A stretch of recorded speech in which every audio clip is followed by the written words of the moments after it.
अब अपनी सीरीज में स्टार्ट होने जा रहा है भाई chapter linear equation in one variable. अब तक हमने जो भी 3 क्लासेस करी भाई वो बहुत बेसिक क्लासेस थी, यानी उनका भी हमें पता होना आवश्यक है। पर यहाँ से हम थोड़ा सा अपने करिकुलम पे यानी एडवांस लेवल पर पहुंचने की कोशिश करेंगे। बेसिक से स्टार्ट करेंगे, अच्छे क्वेश्चंस करेंगे और कोशिश करेंगे कि आपको जो चैप्टर हम समझाने की कोशिश कर रहे हैं वो अच्छे से समझा पाए। आज का आपका टॉपिक है जैसे कि linear equation in one variable. Linear equation in one variable क्या है, आप ध्यान से समझिएगा भाई, हर एक चीज को फॉलो करिएगा जो मैं आपको समझा रहा हूं। ये सिर्फ एक मैथमेटिकल स्टेटमेंट है भाई। क्या है? एक मैथमेटिकल स्टेटमेंट है। किस टाइप का? ax प्लस बी टाइप का विच इक्वेट्स विद 0।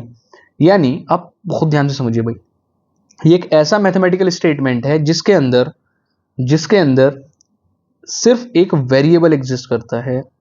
एक वेरिएबल एग्जिस्ट करता है जिसकी डिग्री 1 होगी भाई, जिसकी डिग्री 1। ये लीनियर मुझे क्या बताता है भाई? ये लीनियर जो मुझे बताएगा वो क्या बताएगा कि भाई इसकी डिग्री 1 है। इक्वेशन मुझे क्या बताती है?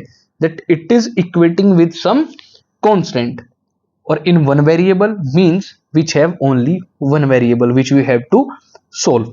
यानी linear equation in one variable is a mathematical statement of type ax plus b equals to 0 in which x is variable, b is some constant,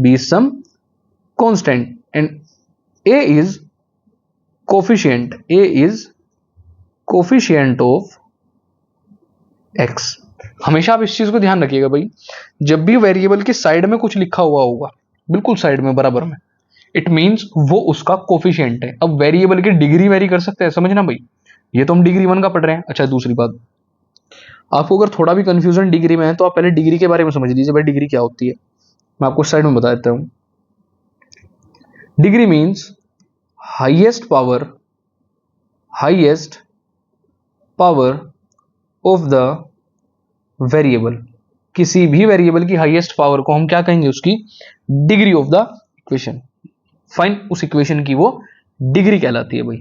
चलिएगा, अब हमने इतनी सारी चीजों पे जो बात करी तो यहां से हमें एक चीज पता लगी कि sir ax plus B equals to 0 type की जो भी चीजें रही होंगी वो हमारी क्या रही होंगी? Linear equation in one variable. तो एक छोटी सी बात समझिएगा भाई, हम इसे सोल्व कैसे करते हैं भाई?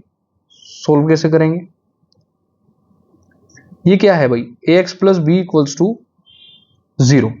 फाइन, अब आपको मैं पहले इसके कुछ सोल्यूबल मेथड समझाता हूं, उसके बाद आपको इसके ऊपर लेके चलूंगा भाई। ये कह रहा है, समझिएगा एक बार, तो इसका कहना है for solving an equation having one variable the following steps are followed. किस किस तरीके से भाई स्टेप फॉलो होंगे? ध्यान से समझिएगा। पहला step, using LCM clear the fraction if any. अगर फ्रैक्शन है, इफ फ्रैक्शन इज देयर, अगर फ्रैक्शन प्रेजेंट है तो सबसे पहला काम हमारा क्या होगा? आपको एलसीएम लेना है और उस फ्रैक्शन को क्लियर करना है। फिर simplify both sides of the equation. दोनों तरफ की जो साइड्स हैं इक्वेशन की, एलएचएस और आरएचएस, उन्हें सोल्व करने की कोशिश करनी है।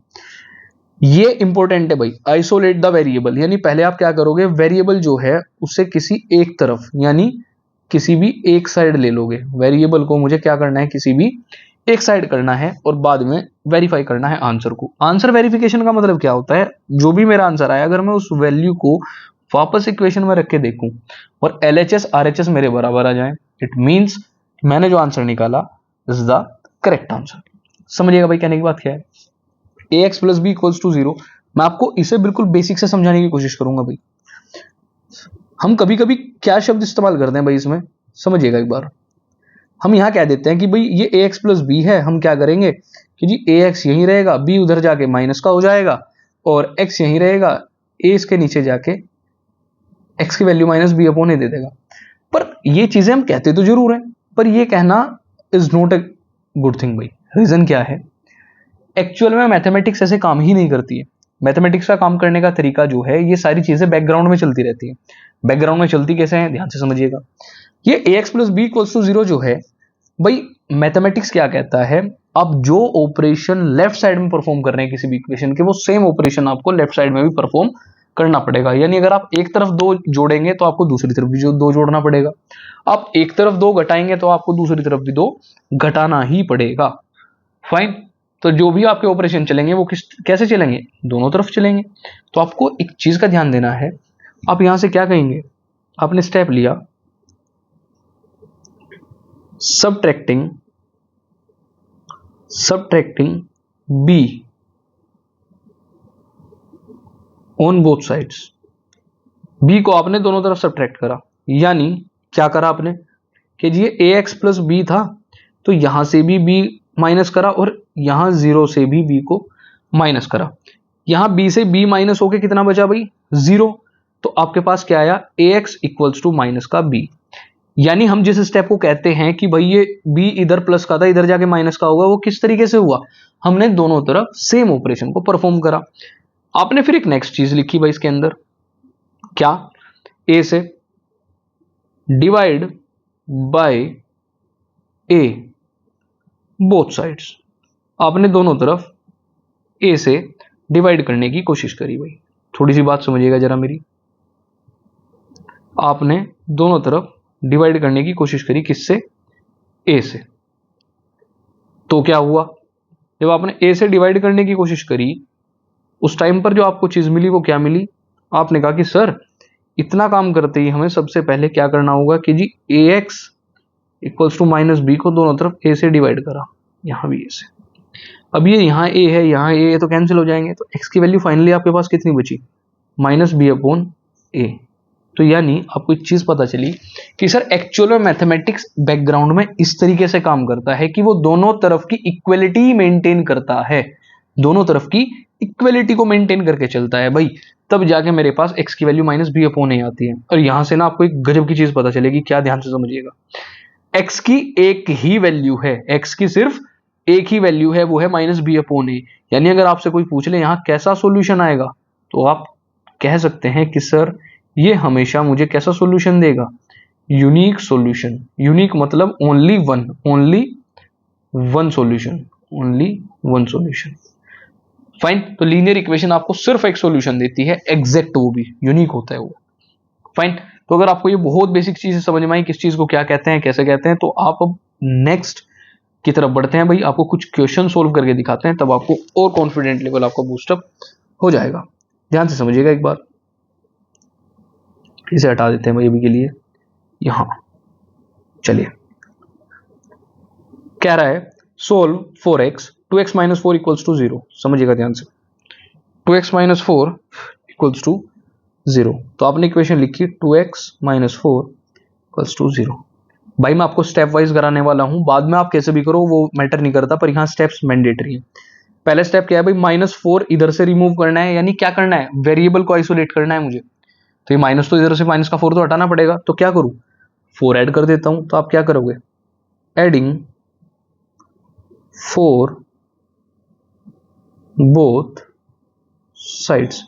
आपने दोनों तरफ 4 ऐड करा तो क्या बना, कहेंगे सर 2x माइनस 4 प्लस 4 और इधर भी 0 प्लस 4। तो आपके पास क्या आया, ये 4 से 4 कैंसिल हुआ, 2x इक्वल्स टू 4। अब आपने क्या करा, डिवाइड बाय, मैं आपको 2 क्वेश्चन ऐसे कराऊंगा, बाकी फिर हम डायरेक्ट करेंगे, 2 both sides, divide by 2 both sides. तो आपने क्या करा, 2x को भी 2 से डिवाइड करा और 4 को भी 2 से डिवाइड करा, कैंसिल करा भाई से ये 2 बार, तो यहां से x की वैल्यू आपके पास कितनी आई, 2। तो यानी x की वैल्यू कितनी आई, 2। अच्छा, वेरीफाई करना क्या होता है, अब वापस इस वाली इक्वेशन में 2 रख के देखो भाई, क्या हो जाएगा, x की जगह 2 रख के 2 2 4, 4 माइनस 4 विल बी 0, यानी मेरा आंसर बिल्कुल करेक्ट है। नेक्स्ट इसे भी देख लेते हैं भाई, सही। इसने कहा 12m minus 10 equals to 6, 12m minus 10 equals to 6। मुझे सबसे पहले क्या करना है भाई, इसमें से वेरिएबल को आइसोलेट करना है। अगर यहां से वेरिएबल को आइसोलेट करना है तो -10 हटाना पड़ेगा। तो मैं क्या लिखूंगा, एड 10 बोथ साइड्स। 10 को मैंने दोनों तरफ ऐड करा, ये हुआ 12m माइनस 10 प्लस का 10 और यहां भी 6 प्लस 10, ये तो भाई शहीद हुआ, 12m विल बी 16। अब भाई साहब को 12 को हटाना है तो क्या करना पड़ेगा, divide by 12 both sides, divide by 12 both sides. It means इस 12m के नीचे भी 12 आया और 16 के नीचे भी 12 आया। अब यहां तो 12 से 12 से ही हुआ, यहाँ m की वैल्यू आपके पास कितनी आई? आप क्या कहेंगे सर ये 4 से 3 बार कटेगा, या 4 से 4 बार, तो इसका आंसर कितना आया? 4/3। तो m की 4/3 वैल्यू के लिए ये इक्वेशन मेरी सोल्व हो जाएगी। अच्छा ध्यान से आप देख रहे हैं कैसा सॉल्यूशन है, आपको अगर ध्यान से दिख रहा हो यूनिक सॉल्यूशन है, इससे अलग इस इक्वेशन का कोई भी सॉल्यूशन एग्जिस्ट नहीं करेगा। इसी वैल्यू के लिए ही m की इसी वैल्यू के लिए ही LHS और RHS इक्वल हो जाएंगे। वाह भाई वाह। अब ये जो है ये बेहतरीन वाली प्रॉब्लम है, इसे जरा बहुत ध्यान से समझिएगा एक बार। क्या कह रही है भैया, देखिएगा, सिर्फ इस पर ध्यान हो भाई। The length of the legs of an isosceles triangle is 4 meters more than its base. If the perimeter of the triangle is 44 meter, find the length of the sides of the triangle. मैं आपको तरीके से समझाने की कोशिश करूंगा भाई, देखिएगा एक बार। क्या कह रहा है, कोई ट्राइंगल है, लो जी, और ये ट्राइंगल क्या है? एक आइसोसेलेस ट्राइंगल है। अब आइसोसेलेस ट्राइंगल कैसा होता है? आप कहोगे सर जिसकी दो साइड्स इक्वल होती हैं, जिसकी दो साइड्स इक्वल होती है, जिसकी दो साइड्स इक्वल होती है, फाइन। और भाई ये इसका क्या है? ये इसका बेस है, तो मैं इसे बी कह देता हूं भाई, फाइन, इसे मैं बी कह दूंगा। तो कह रहा है कि length of the legs of an isosceles triangle is 4 metre more than its base, perimeter 44 है, find the length of the sides of the triangle. बहुत सुपर इजी क्वेश्चन है, ध्यान से समझिएगा भाई मेरे साथ। भाई सब कुछ किस पे डिपेंड कर रहा है? ये साइड भी तो किस पे डिपेंड कर रही है? बेस पे डिपेंड कर रही है ना। तो अब मुझे एक बात बताओ, let the length of the base B metre, मैं कह सकता हूं भाई length of the base B metre, then तो क्या मैं यहां से एक चीज ये भी कह सकता हूं क्या कि लेंथ, तो आइसोसेलेस की साइड कितनी हो जाएगी भाई? एक साइड कितनी हो जाएगी? इसने अभी बताया the length of the legs of an isosceles triangle is 4 metre more than its base. तो जो साइड हो जाएगी मेरी, ध्यान से समझना भाई, जो ये वाली साइड है भाई, फॉर एग्जांपल मैं कह देता हूं से ABC है, तो ये जो AB और AC है ये तो आपस में इक्वल है भाई, यही तो आइसोसेलेस का मतलब है कि AB और AC आपस में इक्वल रहे होंगे। तो जो मेरी साइड होगी वो कितनी हो जाएगी? इसने कहा 4 मीटर ज्यादा है। 4 मीटर किससे ज्यादा है? मोर देन इट्स बेस, बेस से 4 मीटर ज्यादा है। तो साइड की लेंथ कितनी हो जाएगी? 4 + b मीटर। आप दोबारा समझ लो भाई, अगर किसी आइसोसेलेस ट्राइंगल का बेस b मीटर है, तो जो उसकी साइड है उसने कहा कि वो उससे 4 मीटर ज्यादा है। तो भाई अगर ये वाली इतनी है तो ये वाली भी इतनी रही होगी। चलो अब इसने क्या कहा, perimeter of the triangle is 44 metre. अब समझना भाई इस ट्राइंगल का पेरीमीटर क्या रहा होगा, पहले इस पर ध्यान देना। इस ट्राइंगल का पेरीमीटर कितना रहा होगा? आप कहोगे सर AB + BC + AC। मैं कह सकता हूं भाई इस ट्राइंगल का जो पेरीमीटर है वो AB + BC + AC रहा होगा। इट मींस आप क्या कह सकते हैं कि सर अगर ऐसा है तो क्या मैं यहां से ये चीज कह सकता हूं कि सर AB कितना है, पेरीमीटर कितना है? इसने कहा पेरीमीटर है 44, और AB की वैल्यू कितनी है? वो AB साइड है, तो आपने कहा सर 4 + b प्लस फिर बेस है BC, और अगेन AC भी कितना है? 4 + b। कोई दिक्कत भाई? यहां तक आपने इसे सोल्व करने की कोशिश करी, हम इक्वल अगर कोई चीज है उसे इंटरचेंज कर सकते, तो मैं ये वाला पूरा हिस्सा इस तरफ लेके आ रहा हूं भाई, फाइन। क्या हुआ है? आप कहेंगे सर 4 + b + b + 4 + b = 44।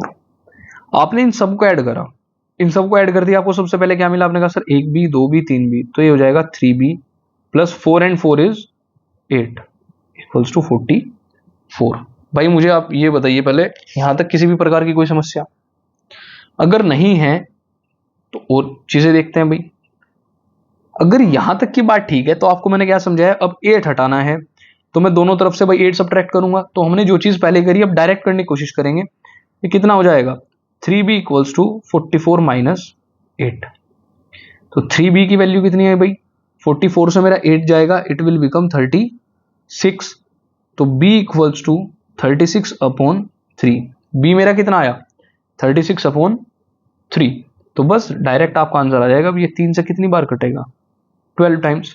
तो बी की वैल्यू कितनी आई 12 मीटर, बी की वैल्यू कितनी आई 12 मीटर। अब आपसे अगर कोई साइड पूछ ले भाई इसकी साइड कितनी आएगी, तो आप कह देंगे सर साइड जो है वो 4 प्लस बी है, यानी 4 प्लस 12, यानी साइड कितनी है इसकी 12 और 4 16 मीटर। ये आपका करेक्ट आंसर है भाई। इसने पूछा था find the length of the side of the triangle, तो हमने सारी उसकी बता दी भाई।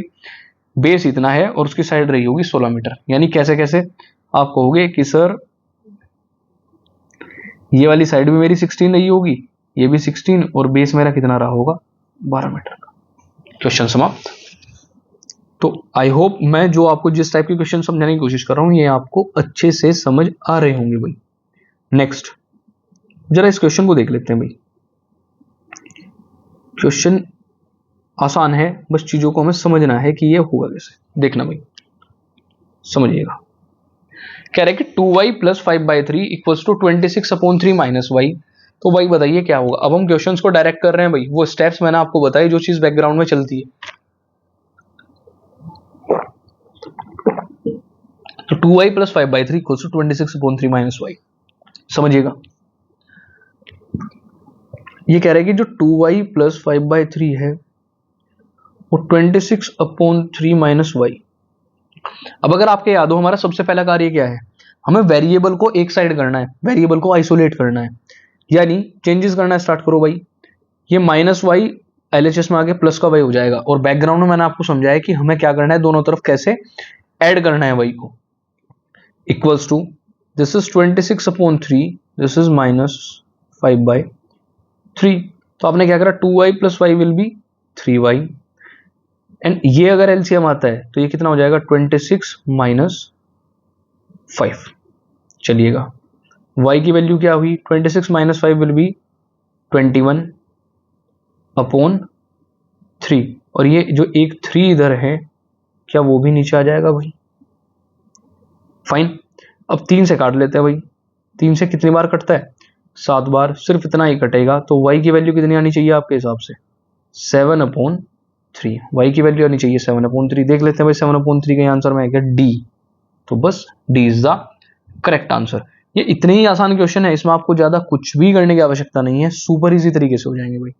जैसे आप ये वाला क्वेश्चन देखिए जरा, सेम है भाई। यहां से आपको क्या करना है, ये रहा सॉल्यूशन, देखते हैं इसका। कह रहा है कि sir 10x minus 5 minus 7x equals to 5x plus 15 minus 8। अब पहले तो एक चीज समझना भाई, जो चीज जहां सोल्व हो सकती है पहले उसे वहीं खत्म कर दो। ये जो 10x माइनस 7x है, 10x माइनस 7x है, it will become 3x and minus 5 equals to, यहां 5x है, पर अगर 15 से 8 माइनस करूं तो मेरे पास कितना बचेगा प्लस का 7। 15 माइनस 8 प्लस का 7। चलिए अब चेंजेस करना स्टार्ट करते हैं भाई। यहां 3x है, इधर ही आके माइनस का 5x हो जाएगा। यहां 7 है, ये उधर जाके प्लस का 5 हो जाएगा। और ये इधर उधर का कॉन्सेप्ट मैंने आपको पहले समझाया, तब हम इस चीज को फॉलो कर रहे हैं। 3x minus 5x will be minus 2x and 7 plus 5 equals to 12। तो आप डायरेक्टली कहेंगे सर x की वैल्यू कितनी आई 12/-2। तो भाई माइनस तो मैं नीचे छोड़ना नहीं है और 2 से उसे डिवाइड भी करना है, तो x की वैल्यू डायरेक्टली कितनी आएगी माइनस का ये, और 12 को 2 से करा 6, तो x की वैल्यू कितनी आई मेरी -6, यानी b is your correct answer. x की वैल्यू यहां मेरी कितनी आई माइनस का 6। अगर आप इन बेसिक क्वेश्चंस को कर पा रहे हो ना भाई, तो लीनियर इक्वेशन वन वेरिएबल आपके लिए बहुत आसान है। थोड़ी दिक्कतें आपके साथ आती हैं वर्ड प्रॉब्लम्स में, जैसे मैंने स्टार्टिंग वाली कराई, आप सारी वर्ड प्रॉब्लम्स बड़े इजीली ऐसे ही कर लोगे। जैसे इसे समझिए भाई, ये भी एक वर्ड प्रॉब्लम ही है, ध्यान यहां होना चाहिए भाई से सभी का। देखिएगा, कह रहा है कि a number is such that when it is decreased by 7 the result is equal to 1/3 of the original number. समझना भाई, मैं पहले लेट कर लेता हूं, लेट द नंबर बी, यानी नंबर कौन original number, let the number B x। मैंने मान लिया कि नंबर जो है वो x है अकॉर्डिंग टू क्वेश्चन। पहले इस क्वेश्चन को समझना भाई, ये क्वेश्चन की जो इक्वेशन निकल के आएगी वो बड़ी बढ़िया आएगी, देखना।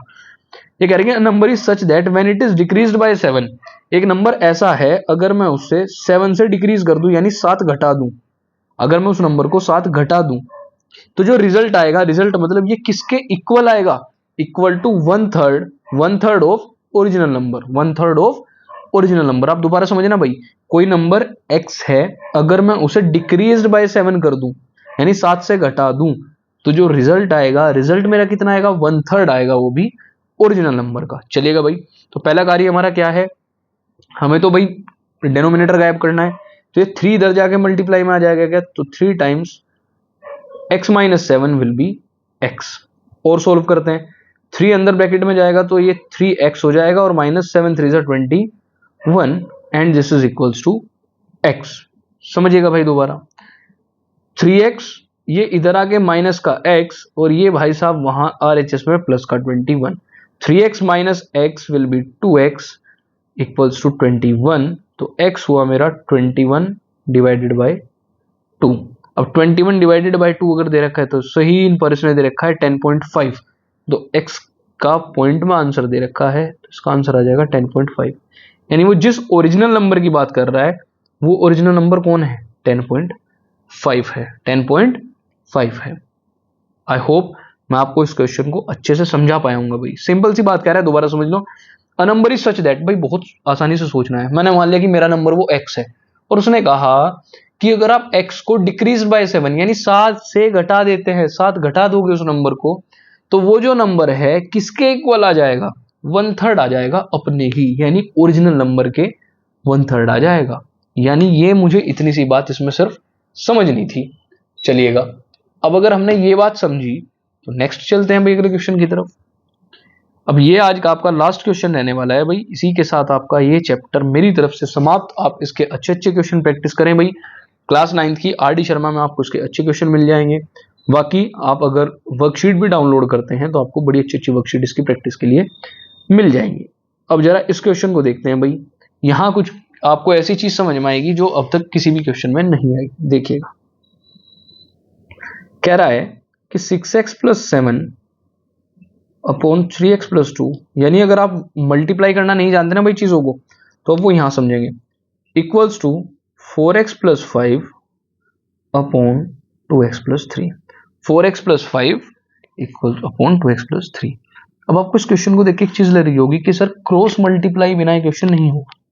आप हमेशा एक चीज ध्यान रखना, मैं यहां लिख देता हूं, अगर कहीं लिखा है a upon B equals to C upon D, तो ऐसे में हम क्रॉस मल्टीप्लाई करते हैं भाई, इसे बोलते हैं cross multiply. It means AD equals to BC, AD equals to BC। तो हमें यही कार्य करना है, आपको 6x प्लस 7 की मल्टीप्लाई करनी है 2x प्लस 3 के साथ, और भैया 4x प्लस 5 की मल्टीप्लाई आपको करनी है 3x प्लस 2 के साथ। चलिएगा, अब ब्रैकेट खोलना जिसे नहीं आता है भाई ध्यान से समझिएगा, ब्रैकेट्स का मतलब होता है कि एक ब्रैकेट की कंप्लीट की मल्टीप्लाई दूसरे ब्रैकेट के साथ, यानी हर एक वेरिएबल की मल्टीप्लाई हर एक वेरिएबल के साथ। कैसे, मैं इस ब्रैकेट को पहले खोलता हूं भाई, ध्यान यहां हो भाई सभी का, ये 6x है तो 6x की मल्टीप्लाई पहले इस पूरे ब्रैकेट के साथ यानी 2x प्लस 3 के साथ, फिर पहले ब्रैकेट के दूसरे एलिमेंट की मल्टीप्लाई भी दूसरे पूरे ब्रैकेट के साथ, ऐसे ही इक्वल। इससे आगे बढ़े भाई हम थोड़ा, तो यहां से आपको जो ये 4x की मल्टीप्लाई अगेन 3x प्लस 2 के साथ, एंड इसके वैल्यू 5 की मल्टीप्लाई भी 3x प्लस 2 के साथ। आई होप भाई आपको ये चीजें समझ में आई होंगी, और अगर समझ में आई है तो बस कैलकुलेशन करनी है आगे। 6x की मल्टीप्लाई 2x के साथ करते हुए चलिएगा भाई, 6 2 12। देखो, लाइक टर्म की मल्टीप्लाई लाइक टर्म के साथ होती है, और अनलाइक टर्म्स उसके साथ सिर्फ मल्टीप्लीकेशन में लिखी जा सकती है।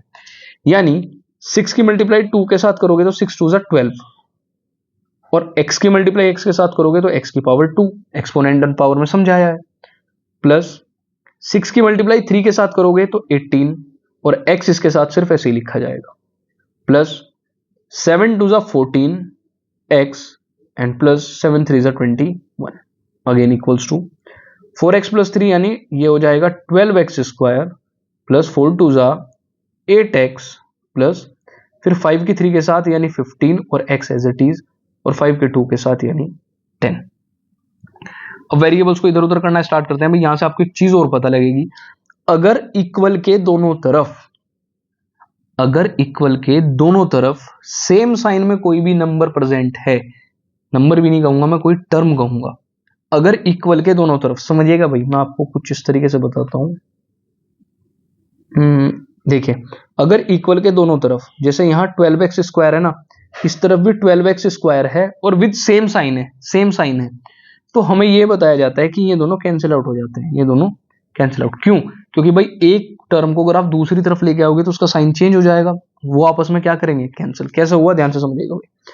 मैं x की सारी टर्म एक तरफ करता हूं और बाकी एक तरफ, क्या हो जाएगा, 12x² और ये वाला इधर आया, ये भी 12x² माइनस करा, फिर प्लस 18x और 14x मिलके कितना होगा भाई, समझिएगा एक मिनट, मुझे x की टर्म एक साइड करनी है तो x की मैं इधर ही लेके आ रहा हूं। 18x plus 14x it will become 32x। चलिएगा, यहां से ये 15x और 8x था भाई, 15 और 8 मिलकर 23 बनेगा, इधर प्लस का 23 तो इधर आगे माइनस का 23x इक्वल्स टू, अब यहां देखते हैं भाई, यहां आपके पास कितना है, ये 10 और ये इधर बचा था सिर्फ 21, उधर जाके हो जाएगा माइनस का 21, तो 12x² से 12x² गया, यही तो भी समझाया था भाई। एंड 32x से मेरा 23x जाएगा, तो कितना बचेगा भाई, finally 9x, it will become 9x। भाई मैं समझ रहा हूं कि आप मेरी चीजों के साथ कोरिलेट कर पा रहे होंगे, फाइन, चलेगा। तो भाई 32x से 23x जाके मेरा कितना बचा, 9x, और 10 से 21 जाके बचा माइनस का 11, x की वैल्यू फाइनली आपके पास है -11/9, माइनस का 11/9। यानी आपने क्या समझा कि सर अगर इस टाइप का क्वेश्चन मिलता है तो first thing is we have to do the cross multiplication, then we have to solve the brackets, then we have to arrange the variable and constant, and then we have to solve the final equation, then we will get our answer। तो भाई ये simple से step follow करने थे, यानी आप शुरू से समझिएगा भाई। एक बार आपको वापस लेके चलता हूं, स्टार्टिंग में हमने क्या समझा, वापस आइए। लीनियर इक्वेशन वन वेरिएबल है क्या, x plus B equals to 0 type की कोई इक्वेशन है, चलिएगा, जिसमें b कांस्टेंट है, x वेरिएबल है और a मेरा कोफिशिएंट ऑफ x है। डिग्री पर मैटर करता है, लीनियर है इसका मतलब डिग्री 1 है, यानी डिग्री किसका मतलब होता है, वेरिएबल की हाईएस्ट पावर। और यहां मुझे क्या मिलते हैं, यूनिक सॉल्यूशन मिलते हैं। फिर हमने कुछ इक्वेशंस को बेसिक तरीके से सोल्व करा कि हम इधर ले गए उधर ले गए, इसका मतलब क्या है कि हमने जो एक्शन परफॉर्म करे वो एक्चुअल में दोनों तरफ करे, यानी एक्चुअल में वो मैंने एक्शंस दोनों ही तरफ परफॉर्म करे। यानी अगर मैं एक तरफ 4 ऐड करूंगा तो मुझे दूसरी तरफ भी 4 ऐड करना पड़ेगा। भाई नियम है ये, देखो ध्यान से, अगर a इक्वल्स टू बी है तो आप अगर इधर 3 ऐड करोगे तो आपको b में भी 3 ऐड करना पड़ेगा, तभी इक्वलिटी मेंटेन होगी, नहीं तो नहीं होगी। बस यही सारी चीजें हैं भाई, तो इन चीजों का ही आपको ध्यान रखना है। नेक्स्ट, फिर हमने भाई सिंपल क्वेश्चन से आके वर्ड प्रॉब्लम्स देखी। देखो मैं आपको एक चीज बताता हूं, word problems are super extra mandatory. मैंने सुपर भी लिखा, एक्स्ट्रा भी लिखा, मैंडेटरी तो कह ही दिया। रीजन, वर्ड प्रॉब्लम्स हमें ना चीजों को अलग अलग तरीके से सोचने का एक नजरिया देती है। आप वर्ड प्रॉब्लम सोचोगे, हो सकता है आपकी कुछ और इक्वेशन बने और आपके किसी दोस्त की कुछ अलग इक्वेशन बने। जब आप एक दूसरे के साथ इस चीज को लेकर डिस्कशन करेंगे कि हाँ, जैसे फॉर एग्जांपल मेरा ये क्वेश्चन था भाई, ध्यान से समझिएगा, अ number is such that when it is decreased by 7। ये कह रहे कि मेरे पास एक नंबर था x, अगर मैं उसे 7 से डिक्रीज कर दूं यानी 7 घटा दूं, तो मेरे पास जो नंबर बचेगा वो कितना रहा होगा, वो खुद का ही 1/3 रहा होगा, यानी अपने ओरिजिनल नंबर का 1/3 रहा होगा। तो मुझे यहां से क्या चीज पता चली कि भाई अगर मैं इसे ध्यान से समझता हूं, कुछ लोग क्या करेंगे, जब हम क्वेश्चन को गलत इंटरप्रेट करते हैं, ठीक है भाई, तब दिक्कत आती है हमारे साथ। When it is decreased by 7 the result is equal to 1/3 of the original number. अब क्या पता उन्हें ओरिजिनल नंबर x - 7 लग रहा हो भाई, तो ये क्वेश्चन गलत हो जाएगा ना। तो मुझे इन चीजों से बचना है भाई, तो बस आपको इन्हीं बेसिक क्वेश्चंस पर ध्यान देना है। और भाई मेरा तो मानना यह है, आप अच्छे से ध्यान दो इन क्वेश्चंस के ऊपर। जितनी मैं आपके लिए वीडियोस लेके आ रहा हूँ भाई, ये मेरी गारंटी है, इन सब में आप अगर इन्हें ध्यान से फॉलो कर लेंगे तो मेरा वादा है भाई आपके साथ, आपको वापस से किसी भी एक्स्ट्रा चीज को देखने की आवश्यकता नहीं पड़ेगी और आपका बेसिक क्लियर हो चुका होगा। फाइन। तो भाई इसी के साथ मैं आज तो विदा लेता हूँ भाई। अब आपके पास आज का कंटेंट अच्छा हो चुका है, आप इसकी प्रैक्टिस करो और कल मिलते हैं भाई एक नए टॉपिक के साथ। कल कोशिश करेंगे हम लीनियर इक्वेशन को सोल्व करें या फिर टू वेरिएबल में लेके चलें या कोई और अलग टॉपिक लेंगे भाई बेसिक में, पहले स्टार्टिंग में। तो बस कल मिलते हैं नए कंटेंट के साथ, तब तक के लिए थैंक यू सो मच। पढ़ते रहिए, हंसते रहिए।